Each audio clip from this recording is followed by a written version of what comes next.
ऐसा प्रधानमंत्री जिनको पूरी दुनिया सम्मानित करती हो,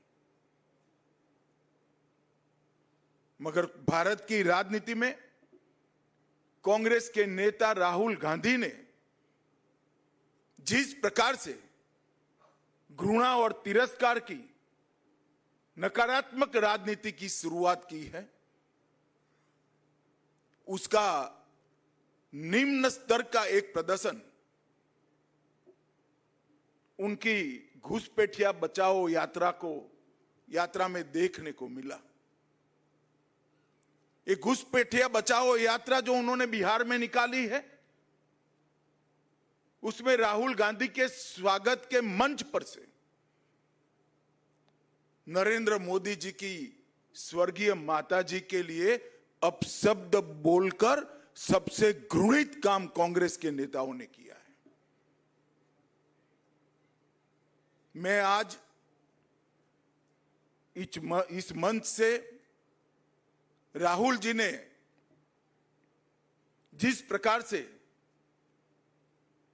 घृणा की स्तर बगैर की राजनीति की शुरुआत की है, उसकी और प्रधानमंत्री नरेंद्र मोदी जी की स्वर्गीय माता जी के लिए जो अपशब्द कहे गए, उसकी मैं हृदय से निंदा करता हूं। और मैं पूरे देश की जनता को भी कहना चाहता हूं कि जिस प्रकार की राजनीति, मुद्दा विहीन विरोध की राजनीति, नकारात्मक राजनीति, घृणा की राजनीति श्री राहुल गांधी ने शुरू की है, वो हमारे सार्वजनिक जीवन को ऊंचाई नहीं देगी, गर्त में ले जाएगी। और ये आज से नहीं है। मोदी जी जब से मुख्यमंत्री बने तब से सोनिया जी, राहुल जी, मणिशंकर अय्यर, दिग्विजय सिंह, जयराम रमेश, रेणुका चौधरी, हर कांग्रेस नेता ने मोदी जी के लिए अपशब्द कहे। कोई मौत का सौदागर कहता है, कोई जहरीला सांप कहता है, कोई नीच आदमी कहता है, कोई रावण बताता है, कोई भस्मासुर बताता है, कोई वायरस कहता है। कांग्रेस के नेता क्या समझते हैं? इस प्रकार की भाषा का प्रयोग कर कर आपको जनादेश प्राप्त होगा क्या?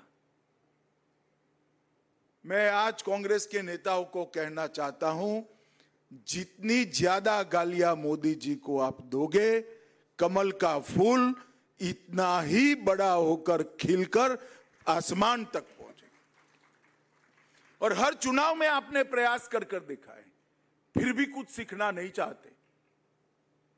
हर चुनाव में गाली दिया, मुंह की खाई, और फिर विजय को झुठलाने के लिए एक घुसपैठिया बचाओ यात्रा लेकर ये निकले हैं। एक घुसपैठिया बचाओ और कुछ नहीं है। ये यात्रा घुसपैठिए को बचाने के लिए यात्रा है, अपनी वोट बैंक को प्रोटेक्ट करने के लिए यात्रा। मैं देश भर की जनता को पूछना चाहता हूं,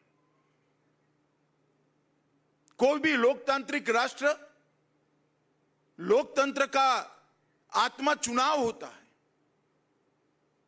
अगर घुसपैठिए मतदाता सूची में घुसकर चुनाव को प्रदूषित करे तो कोई राज्य, कोई राष्ट्र कैसे सुरक्षित रह सकता है? और कांग्रेस पार्टी ने जो शुरू किया है, देश भर की जनता अचंभित और दुखी होकर इनके कुत्सित प्रयास को देख रही है। मुझे मालूम है कि प्रयास को जनता का समर्थन नहीं है, परंतु 2 दिन पहले जो हुआ, इसने सारी सीमाएं लांघी। मोदी जी की माता जी का जीवन, एक गरीब घर में अपने सभी संतानों को संस्कारित कर कर ऐसे स्तर पर पहुंचा जाए कि बेटा विश्व का नेता बने, ऐसे जीवन को अपशब्दों से बोलना, ये भारत की जनता कभी सहन नहीं कर सकती और इससे ज्यादा राजनीति में सार्वजनिक जीवन का कोई पतन नहीं हो सकता। मैं फिर से एक बार कांग्रेस के कुत्सित प्रयासों की घोर निंदा करता हूं और मैं आग्रह भी करना चाहूंगा राहुल गांधी जी के कि जरा भी शर्म बची है तो मोदी जी की, उनकी स्वर्गीय माता जी की और देश की जनता की जरूर माफी मांगे आप। खैर, ईश्वर सबको सद्बुद्धि दे।